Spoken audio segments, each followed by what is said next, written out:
Well, everyone, thanks for coming in again to the home. All right, much appreciated. So we're gonna get away from that life in the marsh, somewhat. I'm actually spending most of my day there, but we're gonna start this off. Since we're heading the fall, things are changing. A lot of great migration going on. Tree swallow numbers were unbelievable at the front edge of the beach Sunday morning. So.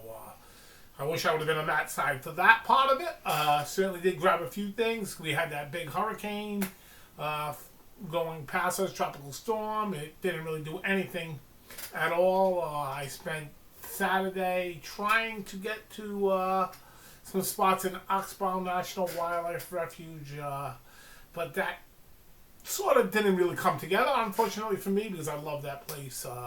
It's dear to my heart. So, anyhow, this is going to be season 1, episode 1, some title on it. I'll put some title on it, and that's the way we'll go on from now, okay? So, that opening photo, of course, is young osprey just hanging around the rocks over there. That was taken in South Ahmed last year, Slocum River. It's always a reminder of... it's almost over now. It's almost over. I did see a few ospreys. Did see some action which I captured. Video-wise was a very slow video-wise thing for me. Didn't put a lot together, but I do got some nice little gem at the end of this video for sure to show. So thanks for tuning in. And what more can I say? Let's get out there. Let's go out in the wild and let's bring the world of life into people's homes. Peace.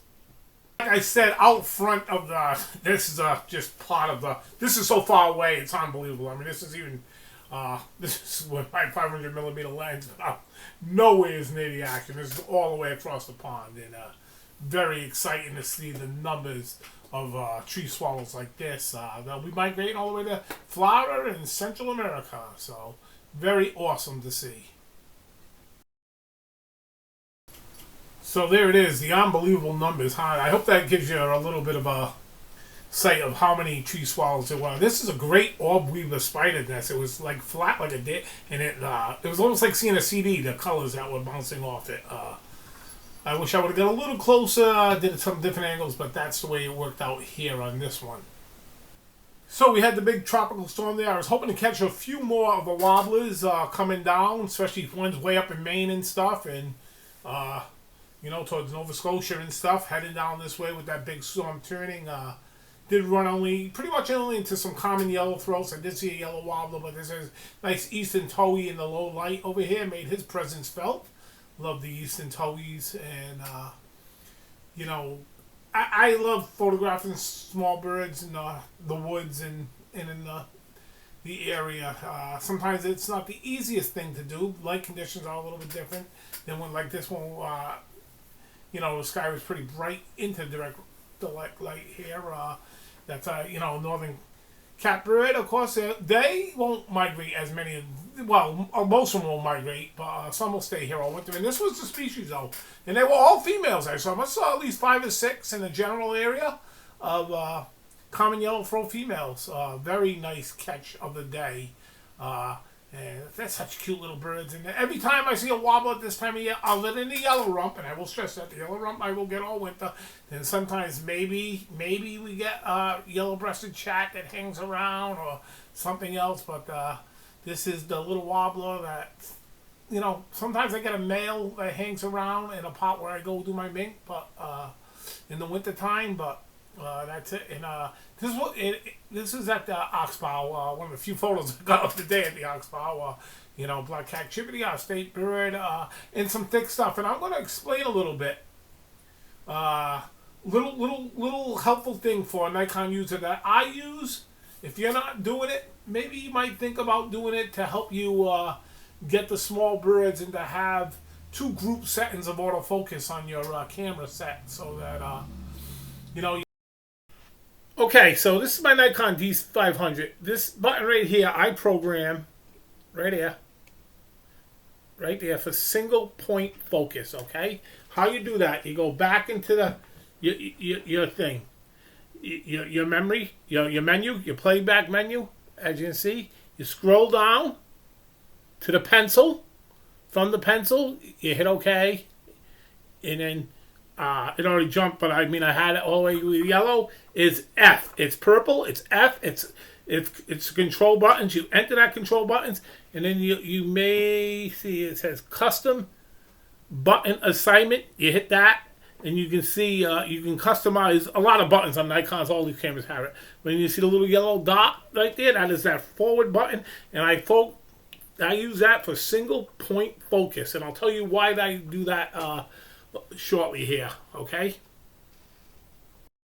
So why I do that with that button there? A lot of photographers do it. It's not a secret that I made up. Believe me, something I've learned from other people.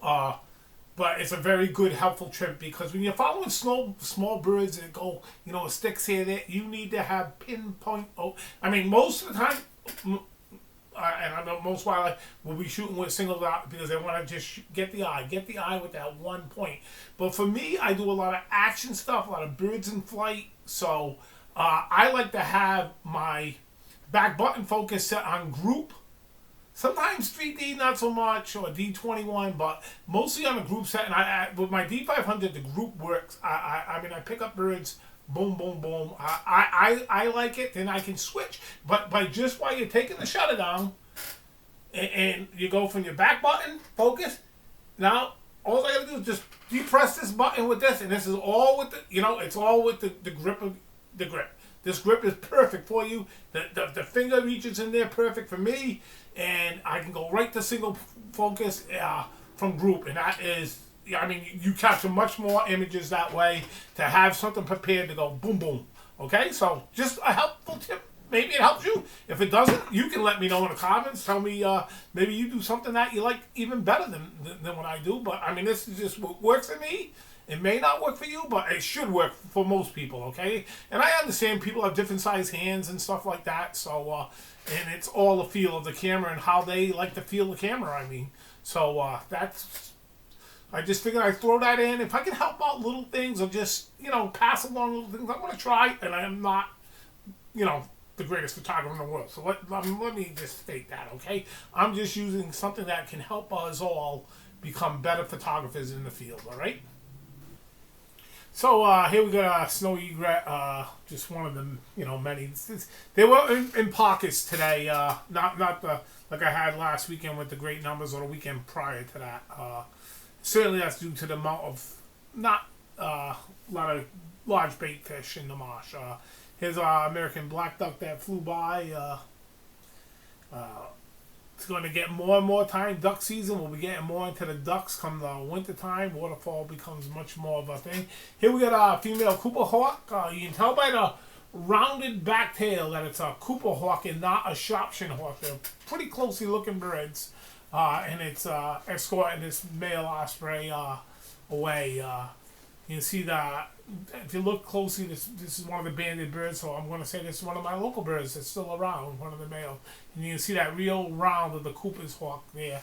And a Shropshire would almost be straight across almost, so a little bit less dramatic than that. But few ospreys hanging around. We're just hanging on to the very edge as life is moving on, they all go. And Cooper hawks are starting to set up their winter territory now, so you got the winter raptors moving in and summer raptors moving out. And here's a cormorant in the water here. It's amazing because when you look at the feathers of a cormorant and you see them, you always see them drying out on the rocks.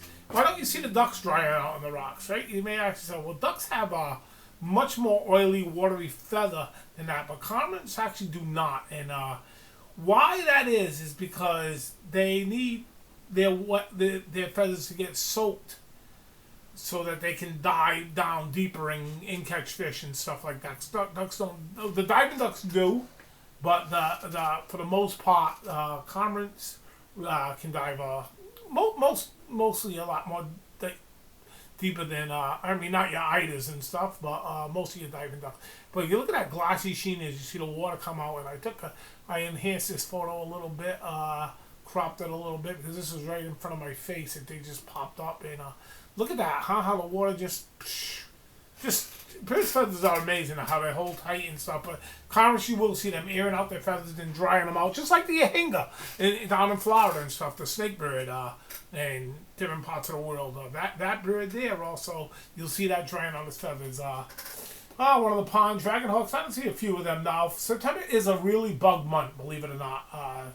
The height of predators in September, from the mantises to the dragonflies and stuff, should almost be peaking. A rare monarch this year. It's not have been many monarchs at all. And the saga goes with the monarch butterfly. Will it ever come back? I don't know. This year has been very disappointing for monarch. Now, this is along the edge of the marsh, and I will look up this plant sometimes, but the white flower that's just starting to bloom, and this flower will bloom into October, mid-October, and you'll see, some years we had great numbers of monarch butterflies on them, but this year I don't expect that to be the case because I have not seen great numbers. One of the things I do like is staying with a monarch to catch it in flight. Butterflies are the singly toughest things to capture in flight, period. No doubt about it. They just boop, boop. There's no... They're everywhere. They're everywhere. They flutter. They're fluttering butterflies. That's what they are. So, here's one of the sulfurs. I believe this is a clouded. It could be an orange, but I think it's a clouded. I'm pretty sure it's a clouded sulfur. I know there's several. Jody could tell you the little Shanesty daisy. I don't know. I'm not going to try to say that daisy, okay? Here's a little bee. If you look at the top, I don't know if you guys can see it. There's a little water drop. This was when I was at the Oxbow, and a little water drop in the yellow pot before there. I just didn't really come out as good as now that I see it on the big screen. So it looked good when I was looking at the photo originally, and now it's and this was believe it or not, this is my second monarch caterpillar of the year. So did spend a little time with this guy, and shot a little video of him. Certainly.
Well, that will do it for season 1, episode 1.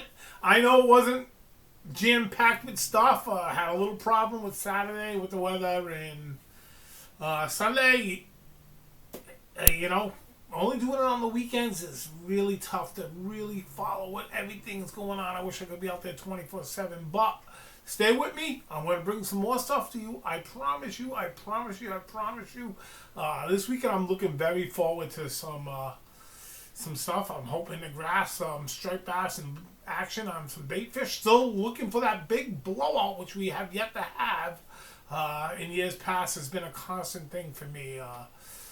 So the challenge is there. I'm up to it. I'm up. I want to thank everybody for tuning in. Subscribe if you like to do that sort of thing. Let me know if if I did too much with the camera thing, talk too much in the middle. If you don't like it, just say, hey, let's just stick with this. I just thought, some people, should be passing along more like what I see naturalist wise. I do understand that, because if you really need professional advice from a professional photographer, there's a zillion of them out there who are just phenomenal, and but just, hey, an average Joe can do it too, right? It's just something I use, and that, for me, like I said, that button there for any Nikon user, if you're not have your camera set up that way and you do wildlife, I think you're handicapping yourself a little bit. But then again, maybe use it for something else totally different that I'm clueless about. So I can be very clueless in life, as you all know. So peace, thank you, and we'll see you next week for sure. I'll have another one coming out. And hopefully the action will pick up again, like the Life in the Marsh series was really picking up at the end last year. But we do got this. This is a tough time of year. We got animals leaving, and some of the some of the raptors will be coming down into the marsh, and who knows what we'll see, right? And it's not just the marsh. I'm going to be going different locations throughout the fall. Getting Jody involved a little bit, I'm hoping, in the fall, and we'll do some different locations for sure. So thanks again, and have a great week.